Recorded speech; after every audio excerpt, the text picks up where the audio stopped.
Hello everyone. রাত পোহালেই ভারতের ৭৫তম প্রজাতন্ত্র দিবস। আমরা সকলে মিলে সেই প্রজাতন্ত্র দিবসকে উদযাপন করব। অনেকেই আছে যারা কিন্তু এই ২৬শে জানুয়ারি, ২৩শে জানুয়ারি, ১৫ই আগস্ট এই ডেটগুলোর মাহাত্ম্য গুলিয়ে ফেলে। তো চলো আজকের এই ভিডিওতে আমি তোমাদের খুব শর্টে এবং খুব সহজ সরল ভাষায় এই দিনগুলোর মাহাত্ম্য বলে দিই।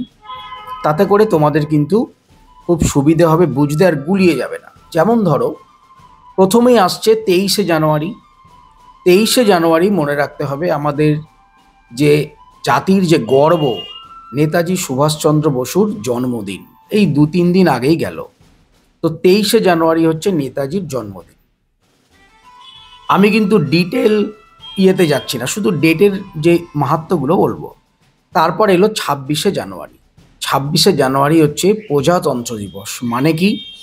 প্রজাতন্ত্র দিবস মানে হলো ১৯৫০ সালের ২৬শে জানুয়ারি ভারতের যে লিখিত সংবিধান সেটা কার্যকরী হয়েছিল।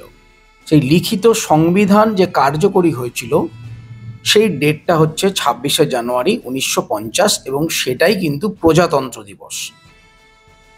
আমরা সবাই জানি যে ১৫ই আগস্ট ভারত যখন স্বাধীনতা লাভ করে, অনেক রক্তক্ষয়ী আন্দোলন বা অনেক অত্যাচার সহ্য করার পরে, তখন কিন্তু ভারতের কাছে কোনো রকম আইন কানুন পরিচালনার জন্য কোনো নির্দিষ্ট সংবিধান ছিল না।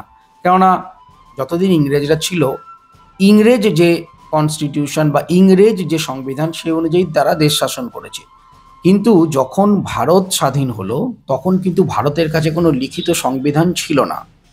কিন্তু দেশ শাসন করতে গেলে, সঠিকভাবে পরিচালনা করতে গেলে একটা লিখিত সংবিধানের অবশ্য দরকার ছিল। সেই কারণে ১৯৫০ সালের ২৬শে জানুয়ারি আমাদের যে ভারতীয় সংবিধান সেটা কার্যকর হয়। তার মেন তিনি হলেন বাবা সাহেব ভীমরাও আম্বেদকর। তো সেই কারণেই এই যে ২৬শে জানুয়ারির এই যে মাহাত্ম্য। এইবার আমরা বলি সংবিধান ব্যাপারটা কি। সংবিধান হলো ভারতের প্রজাতন্ত্রের সর্বোচ্চ আইন। বিশ্বের এই বৃহত্তম লিখিত সংবিধানে সরকারের গঠন পদ্ধতি, কার্যকলাপ, সরকারের নীতি, কিভাবে রাজ্য বা দেশ পরিচালনা করা যায়, সরকারের ক্ষমতা, সরকারের কর্তব্য, এই সমস্ত লিপিবদ্ধ আছে। এছাড়াও সংবিধানে নাগরিকদের জন্য ন্যায় বিচার, তাদের মৌলিক অধিকার, প্রত্যেকের যে জাতীয় সংহতি, ভ্রাতৃত্ববোধ রক্ষা, বিভিন্ন রকম জিনিসগুলো কিন্তু সব কিছু লিপিবদ্ধ আছে, এবং সেই অনুযায়ী আমাদের দেশটা কিন্তু চলে। সেই কারণেই তোমরা দেখবে যে ২৬শে জানুয়ারি বিভিন্ন সরকারি জায়গায় কুচকাওয়াজ বা প্যারেড হয়। এই কুচকাওয়াজ বা প্যারেড হয়, এর কারণ কি? এর কারণ কিন্তু দেশের যে সংবিধান তাকে সম্মান জানানোর জন্য এ সমস্ত কুচকাওয়াজ প্যারেড করা হয়, সরকারি ছুটি দেওয়া হয়। মেন কথা, আমাদের সংবিধানকে মর্যাদা দেওয়ার জন্য, সম্মান দেওয়ার জন্য আমরা ২৬শে জানুয়ারি প্রজাতন্ত্র দিবস প্রত্যেক বছর পালন করি। তবে একটা কথা মনে রাখতে হবে, আমাদের প্রত্যেককে ভাই ভাইয়ের মতো থাকতে হবে। কোনো মারামারি, খুনোখুনি আমাদের করলে চলবে না। আমাদের সংবিধানে যে সমস্ত ধারাগুলো উল্লেখ আছে, আমাদের সংবিধানে যে সমস্ত আমাদের মৌলিক অধিকার দেওয়া হয়েছে, সেগুলো আমাদের পালন করতে হবে এবং আমাদের সংবিধানকে সর্বোপরি মেনে চলতে হবে।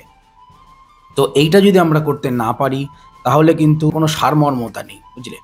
সুতরাং ২৬শে জানুয়ারি হচ্ছে প্রজাতন্ত্র দিবস, এবং ২৬শে জানুয়ারি আমাদের ভারতীয় সংবিধান কার্যকরী হয়েছিল ১৯৫০ সালে। তো এইটাই কিন্তু প্রজাতন্ত্র দিবসের মাহাত্ম্য। এরপর যখন ১৫ই আগস্ট আসবে, তখন ১৫ই আগস্ট নিয়ে আমি আবার কথা বলবো। সবাই খুব ভালো থেকো।